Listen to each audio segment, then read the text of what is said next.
Just recently, the media has been awash with the shocking details that have been making rounds about the pop icon Diddy as new revelations keep turning heads. In light of this, Ice Cube has just made comments, insinuating that the rot might just go much deeper than we thought.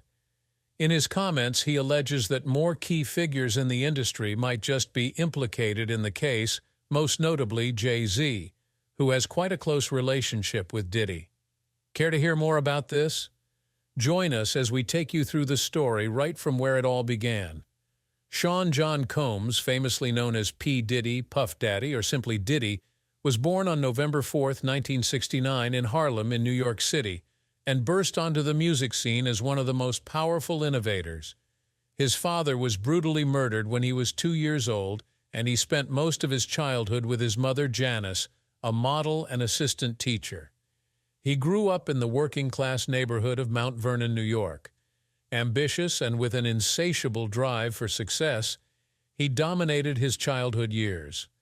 Attending Mount St. Michael Academy, he excelled in sports and academics, and showed those leadership tendencies from early life that were to define his career later. He went on to Howard University in Washington, D.C. to study business. Though he never stayed around to earn a degree, the knowledge and contacts acquired during his stay at Howard would prove invaluable to him. It was at Howard that he learned how to network and understand how business works, skills that would prove to be so instrumental in music also. While still at school, Sean Combs secured an internship at Uptown Records, where his career really got underway. An internship at Uptown Records under Andre Harrell finally put Combs on track.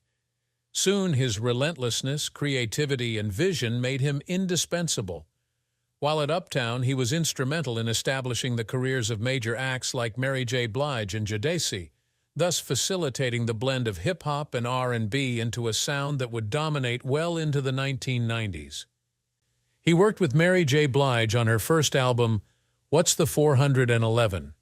His collaborations with Jodeci once expanded the then boundaries of R&B music, and such helped her attain the Queen of Hip-Hop Soul name. However, with the growth in influence and success at Uptown, the ambition and great visions of Combs were sometimes seen by the label to be too aggressive or unconventional. In 1993, he was fired from Uptown, a move that would later fuel his desire to create his own empire. Far from being discouraged, this setback had triggered a bold move that would forever change the course his career was taking. After being forced out of Uptown, Combs founded his own label, Bad Boy Records, in 1993. The first days of the label were lean, but his instincts and talent-finding and grooming skills would soon pay off. The first big signing was to an unknown artist by the name of Christopher Wallace, a.k.a. the Notorious Big, a.k.a. Biggie Smalls. When Biggie issued his first single, Ready to Die, in 1994, it took the world by storm, thereby cementing Bad Boy's reputation as a major influence in hip-hop. Biggie's lyrics were raw, yet reflective. He was one of those artists whose persona became synonymous with the rise of East Coast rap. Combs quickly made his calling card the ability to market and then produce albums both commercially viable and artistically innovative. A new blend of mainstream appeal with a heft of authentic street narratives set up the sound of 90s hip-hop. Along with producing, Combs was branded as a charismatic, stylish mogul, often appearing in the videos of his artists and branding himself as a central figure in their success. In addition to the notorious Big, the lineup included Faith Evans, 112 total, and a little later Mase, Lil' Kim, and The Lox. Each artist was different in his or her own way, adding something special as the label monopolized the charts from the mid to late 1990s. Combs' ability to put together hip-hop and R&B was brand new. He even had his artists collaborate and make recordings that will forever remain in the annals of entertainment history, like I'll Be Missing You, a song dedicated to Biggie upon his unfortunate death in 1997, coupling Faith Evans and 112. The production style, more often than not referred to as the puffy sound, tended to be lush, high-energy beats with samples from classic soul and funk records. Adding a mellow, radio-friendly sound to the raw street energy of hip-hop, he uses this method to make hip-hop reach an older audience. Beyond his power to launch careers and deliver hits, the contribution Combs made to the overarching culture of hip-hop was profound. He helped turn an essentially underground phenomenon into a dominant force in mainstream pop culture. His influence wasn't constrained to music. Diddy was one of the first hip-hop branding and entrepreneurship pioneers. He quickly perceived that hip-hop wasn't just about music, it was a way of life. In addition to his musical endeavors, Combs founded his Sean John clothing line, which won the esteemed CFDA Award for Menswear Designer of the Year in 2004. Other business enterprises included beverages with Ciroc Vodka, with which his partnership significantly raised the brand's profile, and television via the production of the MTV reality show Making the Band, responsible for acts like Danity Kane and Day 26. Diddy was a gift to the music world and to pop culture in general. He pioneered this idea that rappers didn't have to be only performers. They could, in theory, be moguls. In their own way, successive generations of artists from Jay-Z to Kanye West built their brands around a similar model of entrepreneurial expansion. He changed how artists thought about ownership, independence, and leverage across industries. The first female artist to sign with the label was Faith Evans, who similarly enjoyed a successful career both as a solo artist and in various combinations with other artists on the label. Diddy fostered R&B hip-hop hybrids that became an archetype for the rest of the industry over the next several years. Very few people have changed the game as P. Diddy did. From an intern at Uptown Records to arguably the most influential man in entertainment, his is a story of vision, creativity, and entrepreneurial acumen. However, with all of his success, Diddy has continually found himself in the midst of everything from legal troubles to personal fights, and most recently, serious allegations that seem to have changed how the public looks at him. Diddy's career in the public eye has been accompanied by a number of controversies, most of which began in the 1990s as he came into prominence. Indeed, this star has been associated with a number of criminal incidents that have involved violence in nightclubs. The most publicized incident involved violence at a New York nightclub, where he had gone with his then-girlfriend, the singer, Jennifer Lopez. There was a shooting at Club New York that left 3 people injured. He was not directly involved in the shootings. However, he and his then-protégé, the rapper Shine, were indicted on weapons possession. Shine was found guilty and went to prison, but Diddy was acquitted. Yet again, that earned him a bad reputation and wave upon wave of adverse publicity from the press. Soon after that, Diddy got into a physical fight with producer Steve Stout, who then pressed an assault lawsuit against the artist, claiming the artist had assaulted him with a champagne bottle. The case was settled out of court, but was another omen of chaos surrounding the Bad Boy Records mogul. Diddy has also been caught in the middle of rivalries, most famously the East Coast versus West Coast battle of the 1990s, in which Bad Boy Records fought Death Row Records. This contentiousness played out in the escalating hostility between the notorious Big and Tupac Shakur, a rivalry many feel ultimately took the lives of both artists far too early. Although Diddy was never implicated in the murders, the publicity from the rift did him no good. Diddy was pretty much described as playing a big role in the East Coast side of the rivalry, and as Biggie's protege, he found himself right in the hot spotlight when his protege met such a tragic end in 1997. Besides, a string of publicized feuds between Diddy and some of the artists who were once on Bad Boy Records have also persisted.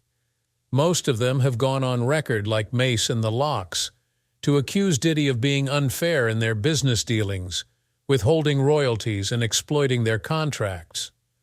The feuds constantly landed Diddy at the center of allegations that he used his power and influence to the detriment of the very same artists who built his empire. The biggest controversy involving Diddy came in late 2023 when the rapper was slapped with a lawsuit accusing him of sex abuse and trafficking. A former romantic partner who had largely remained anonymous throughout the battle came forward to say Diddy had subjected her to years of abuse, manipulation, and exploitation, forcing her into disturbing acts by moving her across state lines and using his position of power to keep her in a relationship with him. Diddy denied the accusation, but the case did shine a new light on the mogul's personal life and behavior. Testimonies of allegations of shocking drug-fueled parties, coercion, and violence began to arise as the highly publicized legal battle unfolded. The lawsuit also alluded to past incidents where Diddy was alleged to have participated in such behavior, pointing at a long history, if you will, of abusive relationships. His accuser went on to outline the way Diddy manipulated her through threats and promises to use his influence to keep her under his control. These accusations sent shockwaves through the entertainment industry and beyond, casting a long shadow over his once celebrated image as a cultural icon. Although some of Diddy's followers came out in his support, the tide in public opinion began to turn with mounting calls for accountability and justice for the accuser. While the case dragged on for months, it no doubt left a severe mark on Diddy's legacy and contributed to larger discussions of the music industry's abuse of power. Controversies surrounding P. Diddy reached a dramatic new turn not long ago after the police raided one of his properties. Although the raid was unrelated to any investigation into his trafficking case, it had in store for them some shocking evidence that changed everything. The law enforcers managed to find illegal firearms, huge amounts of cash, an unusual amount of baby oil, and hard drugs stashed in secreted compartments around his residence. Most disturbingly, the raid also uncovered recordings and documents that implicated Diddy in far more serious crimes, including connections with underground criminal networks and the possible facilitation of trafficking activities well beyond the original accusations. These sent shockwaves not only through the media, but also through the legal world, as it now appeared that Diddy might be entangled with far darker dealings than previously known. Investigators also found emails and texts that suggested Diddy was bribing officials to help cover up his activities, leading to questions that further arose about the depth of such operations and who else might be implicated. That investigation expanded soon enough as associates and business affairs of Diddy himself came under scrutiny. Ever since the raid, some of Diddy's former friends and collaborators have defected to the other side. Major brands he had deals with have placed their relationships with him on hold pending the investigations, including his multi-million-dollar endorsement deal with Kirak Vodka. Other artists who once looked up to him as a mentor have also come forward with words of disappointment and disgust over the revelations. Diddy faces an uphill legal battle with several charges hanging on his head. This case successfully places his future in limbo, with his public image and business empire taking quite a beating. Allegations running deep, from trafficking to sexual abuse, have come forward, twisted with the criminal findings of the police raid. At the height of these shocking, sensational developments within the entertainment world, comments by Ice Cube recently have just added an increased layer of intrigue and speculation into the already tumultuous P. Diddy legal case. The famous rapper and actor insinuated that other music stars could fall regarding the investigation of Diddy's alleged sexual abuse and trafficking, including Jay-Z. Without any hard evidence supplied, comments from Ice Cube have since ushered in a wave of rumors and discussions about the situation, possible legal problems for Diddy, and the unmasking of a wider network of ills within the music industry. Jay-Z has been in this industry for several decades and has built an empire in fashion, sports management, and much more beyond music. However, saying Jay-Z's rise to the top hasn't been filled with a fair share of controversy would be nothing short of an understatement. While these new allegations were flying in, the past Jay-Z controversies started flowing in, and people slowly started to begin to wonder whether his image could be compromised deeper into the case of Diddy. Jay-Z was born Sean Carter and has been through his fair share of scandals and legal issues since the advent of his career. The most noted controversies came in 1999 with a violent altercation at a nightclub where he stabbed record producer Lance Rivera, accused of bootlegging his album. Jay-Z was denied after the incident, and then pleaded guilty to misdemeanor assault and was put on 3 years of probation. The incident did little to hurt his career, but it was one of the first major scandals to frame Jay-Z in a poor light, showing a darker side of his rise to fame. Over the next several years, Jay-Z would face further litigation over sample clearances, business disputes, and complaints of financial offenses. The latter, while less serious than the current set of complaints haunting Diddy, tends to illustrate the fact that even Jay-Z might have more up his sleeves. One of the most constant and disturbing elements of Jay-Z's career has been his involvement with Foxy Brown, a rapper he signed to his label Rockefeller Records back in the mid-1990s. That professional relationship soon became the root of speculation as rumors began to steadily leak that the two were romantically linked, which was pretty wild considering Foxy Brown was still underage at the time. Neither Jay-Z nor Foxy Brown was ever known to confirm those rumors, but something suspicious with regard to their supposed relationship has kept the eyebrows raised even to this day. By the time she started working with Jay-Z, Foxy Brown was only about 15 years old. That dynamic within the situation has brought on a rash of questions about whether Jay-Z used his position to take advantage of the young artist. Those kinds of relationships have drawn more attention nowadays since the #MeToo movement. Thus, the rumor of Jay-Z and Foxy Brown means quite something more. Although Foxy Brown has come to Jay-Z's defense in interviews, the fact that these questions won't seem to go away might be a problem for him should he ever find himself embroiled in Diddy's legal issues. With sexual abuse and trafficking being the already dominant allegations here, any perceived impropriety in Jay-Z's past relationships might be used to impeach his moral character. These comments by Ice Cube that Jay-Z might be implicated in the case regarding Diddy are not without context at the moment. Jay-Z has been seen in the company of the higher order of the music industry, and proximity to figures like Diddy would make him targetable in scrutiny as investigators dig deeper into the alleged abusive network. Jay-Z has, like Diddy, more often than not been followed by rumors and whispers of his arguably shady backroom business and manipulation and exploitation of artists for personal gain. However, he has shown time and time again to be a clever businessman, treading through an almost always cruel, at times complex music industry. But if the investigation into Diddy's case reveals a greater culture of abuse and exploitation, then Jay-Z's place within that culture might fall under intense scrutiny. This could be disastrous to his reputation and business empire if Jay-Z were to be implicated in the case against Diddy. He has built himself up over the years to be this great business mind and philanthropist. With Roc Nation and the Sean Carter Foundation, Jay-Z has proven his passion for giving back to the community. This made him an active advocate for criminal justice reform, and he began using his platform to really work for the change of the system of justice in the United States. Because of this, exposing his complicity or involvement in the alleged activities of Diddy will irreparably harm his built public image. His critics and followers would definitely raise questions concerning the validity of his charity work and his status as a cultural leader.